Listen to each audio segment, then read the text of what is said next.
오늘 다룰 인물은 홍준표 전 대구시장인데 네. 일단은 이재명 대통령하고 오찬을 하고 오다 보니까 총리설이 크게 불거졌는데 이게 단순 썰이냐 아니면 썰이 아니고 실체가 있는 얘기냐 이런 궁금증이 많습니다. 네, 그렇습니다. 근데 이게 사실 처음 얘기가 나온 것이 아니라 임기 초반부터 나왔던 이야기였던 거잖아요. 근데 이번에 또 이제 둘이서 비공개로 회담을 하다 보니까 또다시 이제 그 국무총리 썰이 나와오는 네. 것 같더라고요. 근데 물론 조금 그때와 좀 다른 점이 있다면 이제 김부겸 후보를 공개 지지했다 이런 것 그렇죠. 때문에도 네. 약간의 그 확장성이 더 있어서 더더군다나 약간의 탕평 정책을 펴는 인물로도 괜찮지 않나 이런 얘기를 더 하는 것 같기는 한데요.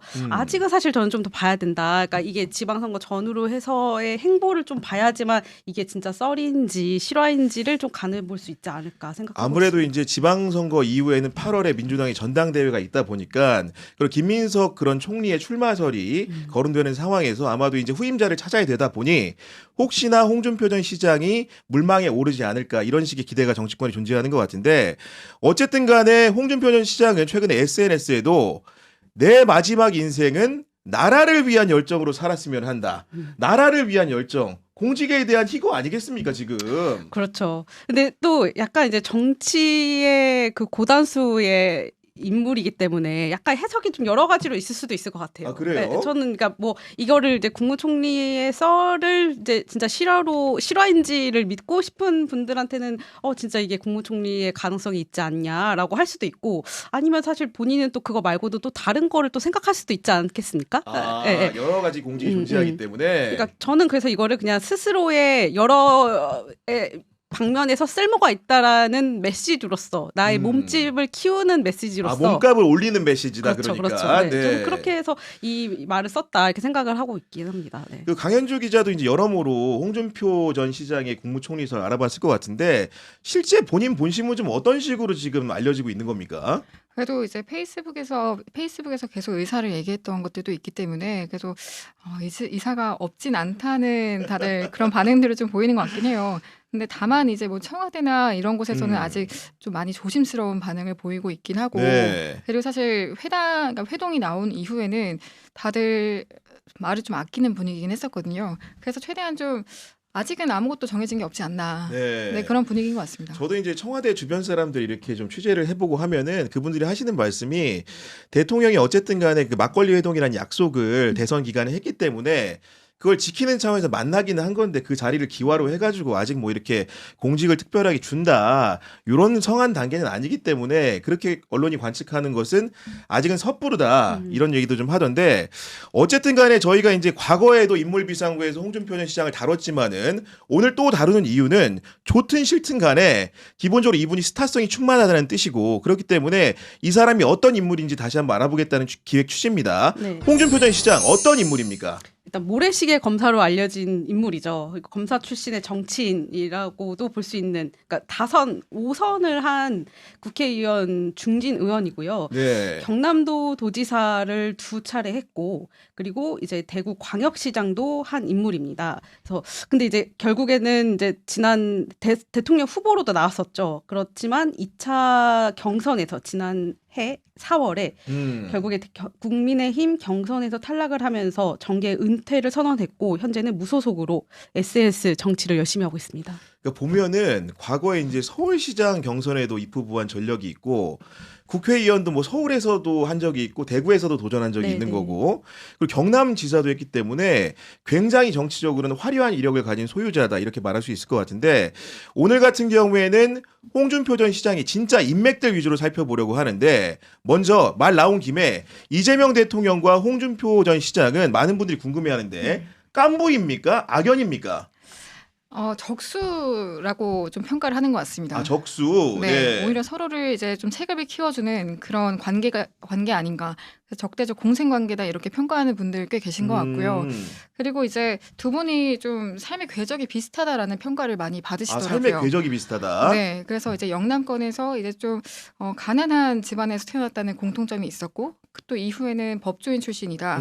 또 이제 그 언사에서도 좀 비슷한 포인트가 있다 이런 게 있는데 좀 말이 세다 혹은 좀 속이 시원하게 좀 말을 한다. 그렇죠. 네, 그러면서 또 지지자들에게 많은 또 지지를 받으셨던 것 같은데요.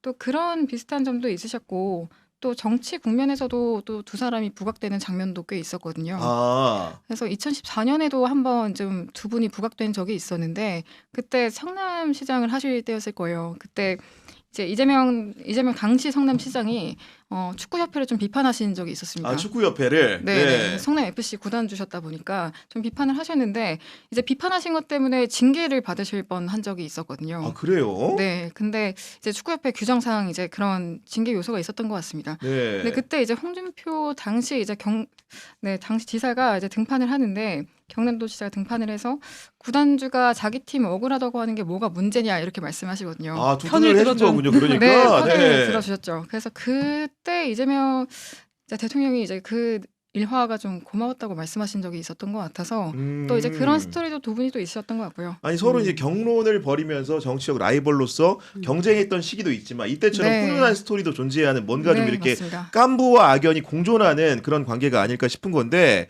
어쨌든 간에 우리가 그 초두에도 총리설 얘기를 했었는데 이재명 대통령이 초대 총리로도 홍준표 전 시장을 고려했다는 보도가 일부 나오기도 했었죠. 네, 네, 있었습니다. 네. 근데 그 홍준표가 그 별도 유튜브 TV조선에서 한 유튜브에 출연한 적이 있는데 아, 그래요? 그 보도가 나온 이후에 그러니까 그때 나와서 본인이 제안한 적이 없다라고 말을 하긴 했거든요.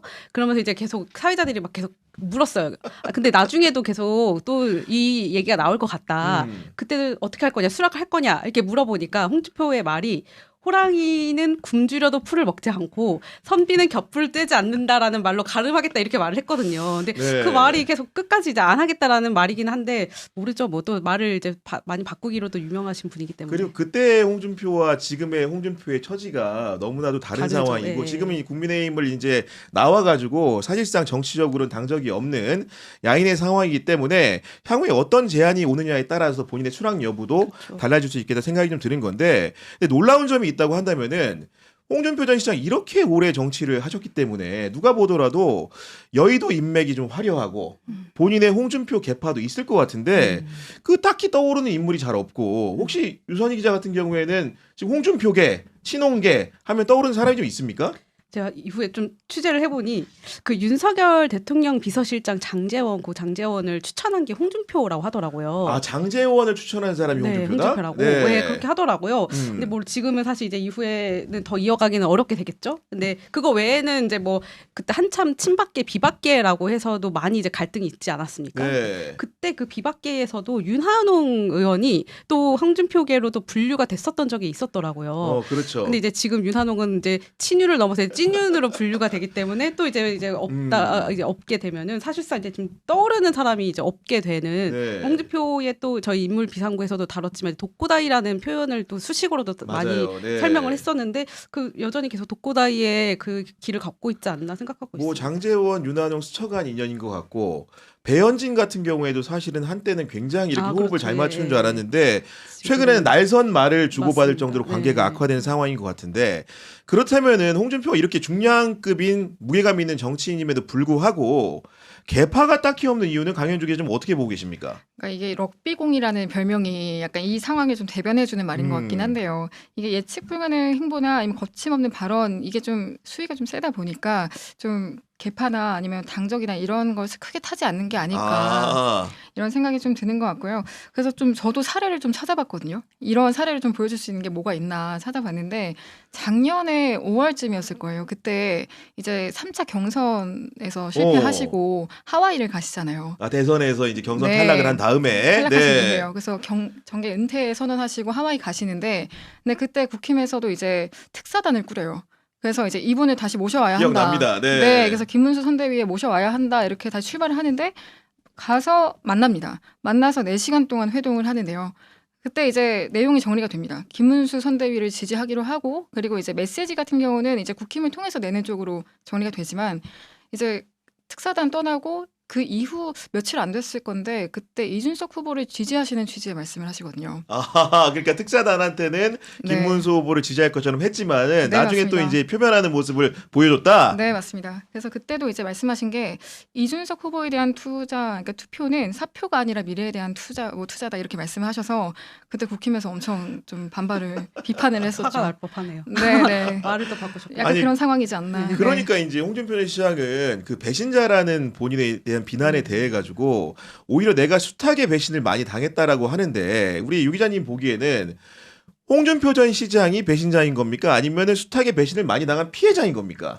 저는 배신을 당하는 그림을 잘 만들 줄 아는 인물인 것 같습니다. 아, 피해자와는 서사 기획 능력이 뛰어난 사람이다. 네. 그러니까 그렇게 해서 나의 이 위치에서 나는 살아남았다. 이런 이미지를 줌으로 인해서 더 이제 또 이것도 사실 같은 맥락의 몸값 키우기라고 저는 더 보여지기도 하는데 그러면서 이제 나는 뭐 이 정치적인 입지도 어느 한 곳에만 국한되지 않고 또 쓴소리도 할 수 있고 뭐 이런 거를 계속 유연하게 좀 보여주려고 하는 게 아닌가 아, 생각합니다. 저도 아까 이제 그 두 분 얘기하시는 와중에 윤한홍 의원이 좀 떠올랐는데 윤한홍 의원 같은 경우에는 사실은 2013년도부터 2년간 그 홍준표가 이제 그 경남지사를 할 네. 때로 아마 겹칠 것 그렇죠. 같아요.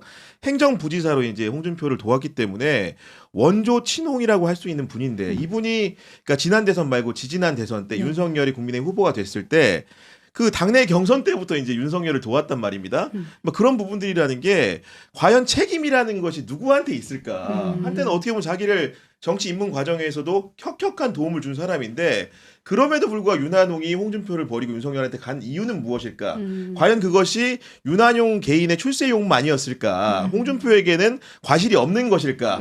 이런 의문이 인간적으로 자연히 들게 되는 상황이란 말씀을 좀 드리는 거고 그러다 보니까 이제 정치인들과의 관계는 이런 식으로 이제 정리가 되는 상황인데 우리 언론 기자들과의 관계는 좀 어떤 상황입니까? 그러니까 사실 저는 이제 정치부를 출입하지는 않았기 때문에 홍준표와의 그 접점은 없는데 제 그 동기가 접점이 있거든요. 아, 그러니까 동기가 창원에 있는 기자예요. 네. 근데 이제 그 2018년도 자유한국당 이제 국민의힘 전신인 자유한국당의 그 홍준표 당대표 시절이었던 시기였는데 그때 이제 창원에 갔었대요. 그래서 그때 뭐 장전도 같이 가가지고 창원에 갔는데 그 기자가 이제 같이 그것도 나름 큰 중진 의원이 왔기 때문에 따라 붙어서 뭐 이것저것 인터뷰를 시도하려고 했는데 네. 막 나중에 얘기하자 이러고서는 가면서 이제 자기네들끼리 얘기한 거를 이제 뒤에서 얘기를 들은 거예요. 근데 그 얘기가 뭐였냐면 저쪽에서 어딘가 시위를 하고 있었대요. 오. 그래서 그 저기 홍준표가 저 누구 뭐 무슨 일이냐 했더니 민중당에서 시위를 한다라는 얘기를 했나 봐요. 민중당에서 네, 진보정당에서 네, 네. 네. 그랬더니 그때 홍준표의 워딩 자체가 창원에 여기는 빨갱이들이 많다. 성질 같아서는 대번 두들겨 패고 싶은데라고 한 거예요. 그래서 이제 그때가 저희가 완전 수습 그때 그런 마치고 나서 바로 투입했던 시기여서 이제 열정 충만하니까 딱 걸렸다 싶었겠죠. 바로 네. 기사를 썼죠. 그랬더니 홍준표가 바로 즉각 막 기자가 부풀려서 썼다고 막 항의를 한 거예요. 그러면서 근데 이제 그 나중에 그게 이후에 어떻게 됐냐면 그 기자는 내가 녹음까지 했다 해서 그 녹음까지 다 까버리고 이런 상황이었는데 그때 홍준표의 해명은 이거였습니다. 빨갱이라는 의미는 경상도에서 흔히 반대만 하는 사람을 우리끼리 농담으로 빨갱이라고 그런 얘기를 한다라고 이제 하면서 이제 기자가 부풀려 썼다고 뭐 이렇게 뭐라고 그 항의성에 입장도 내고 항의를 했던 이런 일화가 있어서 저는 이제 이것도 홍준표의 그 모습을 보여주는 너무 전형적인 네. 아니 사실 우리 회사랑도 경향신문과도 홍준표가 큰 일화가 하나 있는 거 아세요? 모르죠. 두 분 같은 경우 네. 입사 전이라서 아마 모를 네. 것 같은데 2011년에 제가 어떤 기자로 특정은 하지 않겠고 저보다도 선배인데 당시에 이제 그 홍준표가 몸을 담고 있는 정당의 출입 기자였어요. 그런 상황에서 이제 이러저런 질문을 하는 건데 민주당이 제기한 의혹이었던 것 같고 그 땡땡땡한테 혹시 돈 받은 사실이 있냐 이런 거를 이제 쉽게 얘기하면은 이제 물어본 거예요. 물어봤더니 갑자기 홍준표 전 시장이 정색을 하면서 야 그걸 왜 물어봐? 너 진짜 이렇게 반말로 이제 한 다음에 이어서 한 말이 문제였는데 맞는 수가 있다. 진짜 나한테 1억이야? 내가 그런 사람이야? 이런 식으로 이제 하면서 나중에 홍준표 전 시장이 회사와 기자에게도 사과하는 총국이 있었는데 물론 그 바탕에는 그 기자가 홍준표 씨하고 친했던 것 같아요. 과거에 이제 출입을 하는 과정에서 여러모로 이제 살갑게 지내는 관계였는데 자기한테 이제 그 이런 의혹 제기를 면전에서 물으니까 굉장히 순간에 욱함을 이기지 못하고 이렇게 충돌하는 상황도 있었다고 하니까 그 정도 전화 이렇게 해서 항의하는 거는 굉장히 양호한 걸로 봐야 된다. 자꾸 네. 누구를 이렇게 공격적으로 자꾸 패고 맞고 이러시는 거죠.